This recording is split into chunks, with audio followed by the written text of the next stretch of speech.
بسم اللہ الرحمن الرحیم۔ گزشتہ ولاگ میں ہم نے اس بات پر گفتگو کی تھی کہ ہر صدی میں ایک مجدد کو پیدا ہونا ہے۔ یہ بات ہم نے نبی کریم صلی اللہ علیہ وسلم کی حدیث کی روشنی میں کی تھی۔ تو اب سوال یہاں یہ پیدا ہوتا ہے کہ یہاں صدی سے کیا مراد ہے؟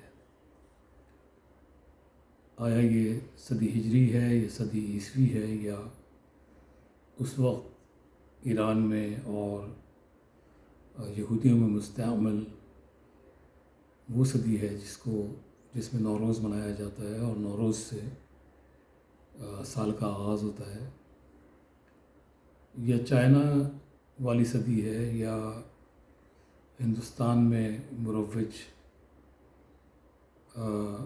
سنسکرتی والی صدی ہے۔ تو اس بات کا تعین ہم کر سکتے ہیں محض اس ایک بات سے کہ یہ حدیث جو ہے، ظاہر ہے حدیث نبی کریم صلی اللہ علیہ وسلم کا قول ہوتا ہے اور وہ آپ نے اپنی زندگی ہی میں فرمایا۔ تو یہ بات ہمیں معلوم ہے کہ صدی ہجری کا آغاز حضرت عمر فاروق رضی اللہ تعالیٰ عنہ کے زمانے سے کیا گیا،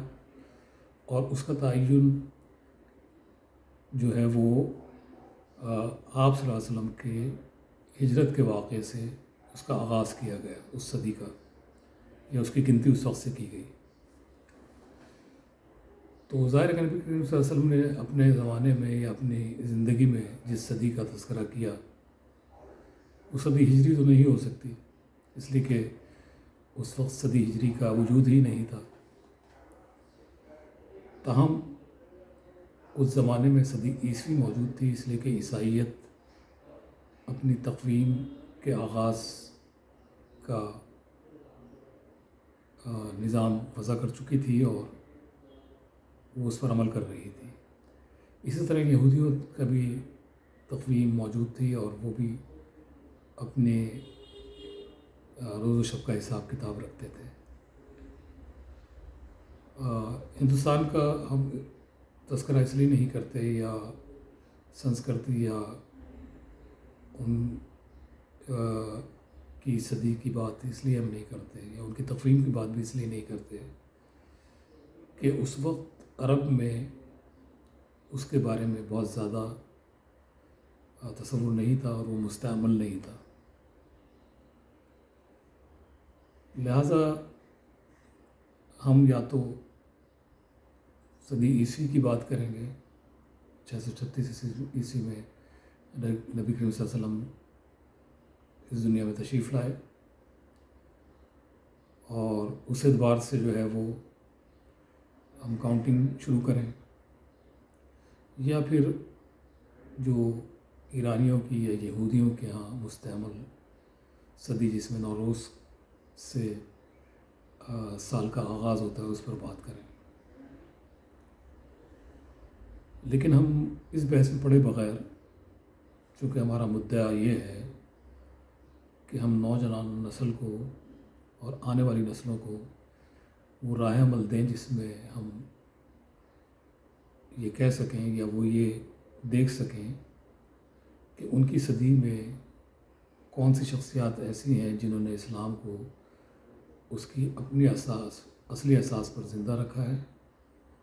اور وہ اس اعتبار سے ان سے رہنمائی حاصل کر سکیں۔ تو میری دانست میں یہ زیادہ مناسب ہوگا کہ ہم صدی عیسوی کو اپنے لیے ایک ریفرنس پوائنٹ بنا لیں، اس لیے کہ یہ ایمان کا مسئلہ نہیں ہے۔ ہم صدی عیسوی کو بھی اگر ریفرنس پوائنٹ بنا لیں گے تو کوئی یہ نہیں کہہ سکتا کہ جی آپ نے اسلام کی بنیادی تعلیمات سے انحراف کیا،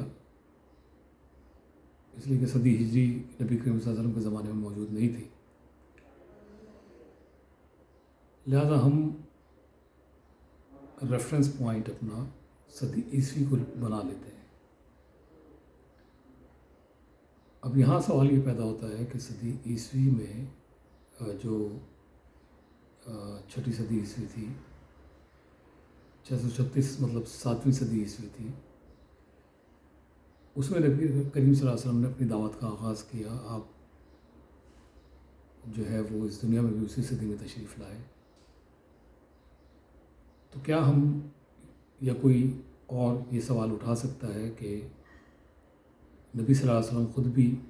مجددین کی فہرست میں شامل کیے جا سکتے ہیں یا نہیں کیے جا سکتے؟ تو ہماری دانست میں،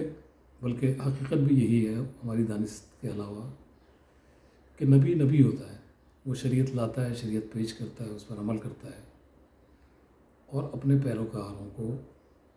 کی رہنمائی کرتا ہے۔ لہذا نبی جو ہے وہ شریعت لانے والا ہوتا ہے، شریعت کو زندہ کرنے والا نہیں ہوتا، یعنی وہ مجدد نہیں ہوتا۔ اب یہاں یہ سوال ہو سکتا ہے کہ بعض لوگ کہتے ہیں کہ حضرت آدم علیہ السلام سے لے کے نبی کریم صلی اللہ علیہ وسلم تک شریعت ایک ہی رہی ہے اور وہ اسلام ہی ہے، تو ہم اس بات کو مان لیتے ہیں کہ وہ اسلام ہی ہے جو کہ حضرت آدم علیہ السلام نے بھی پیش کیا اور نبی کریم صلی اللہ علیہ وسلم تک وہی موجود تھا۔ لیکن چونکہ اس دوران مختلف انبیاء آتے رہے اور وہ اپنی اپنی شریعتیں بھی لاتے رہے، جس میں پچھلی شریعتوں کی تنسیخ یا ان میں اضافہ بھی ہوتا رہا، تھا تو وہ اسلام ہی،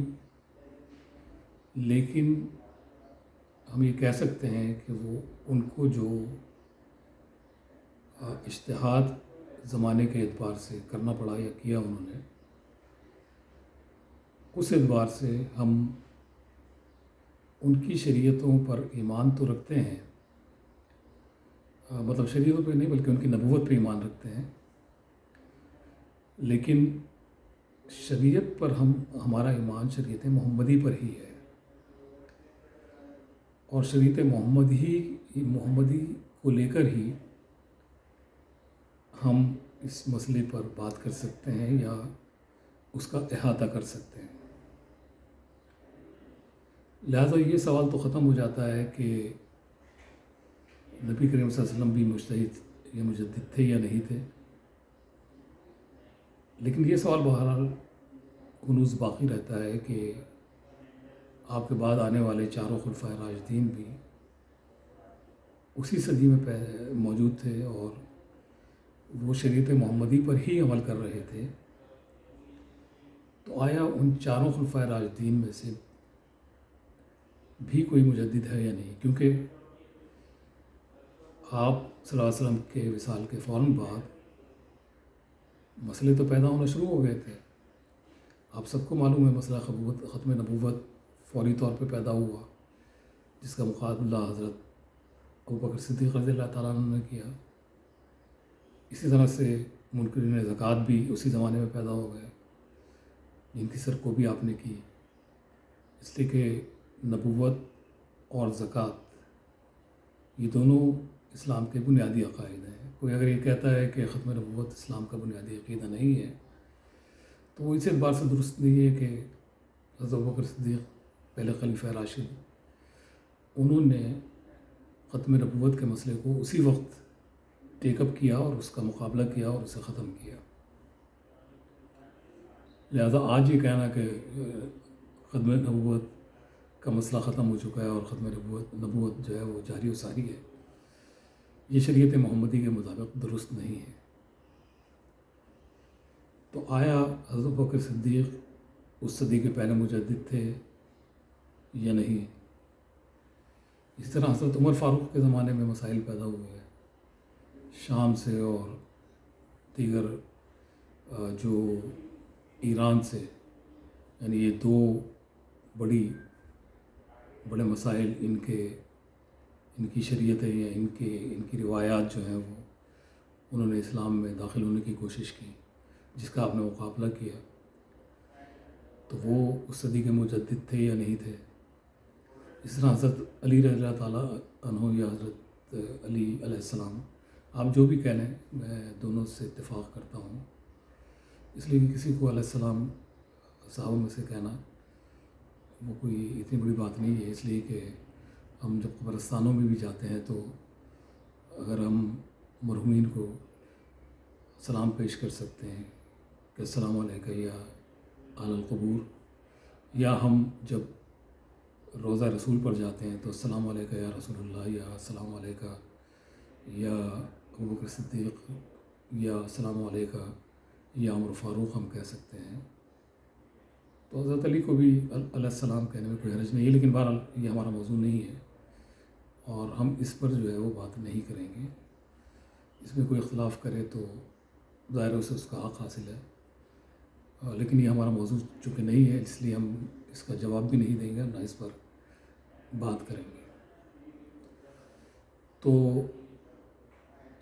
اس بات کو آج کے ولاگ کو ہم یہیں پر چھوڑتے ہیں کہ ہم نے ایک تو اس بات کا تعین کر لیا کہ پہلی صدی سے مراد کون سی صدی ہے، اور ہم صدی کی کاؤنٹنگ کہاں سے شروع کریں گے، اور اس بات کے تعین کے بعد ہم اس بات کا تعین کرنا شروع کریں گے کہ نبی کریم صلی اللہ علیہ وسلم کے بعد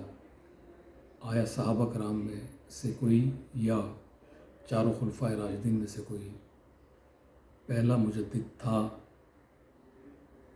یا نہیں تھا۔ گو کہ ہمارا مقام نہیں ہے کہ ہم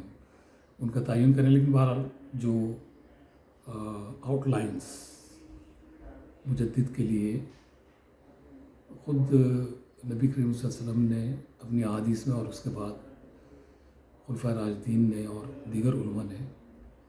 متعین کیے ہیں، ان حدود کار کو، حدود اربع کو مد نظر رکھ کر ہم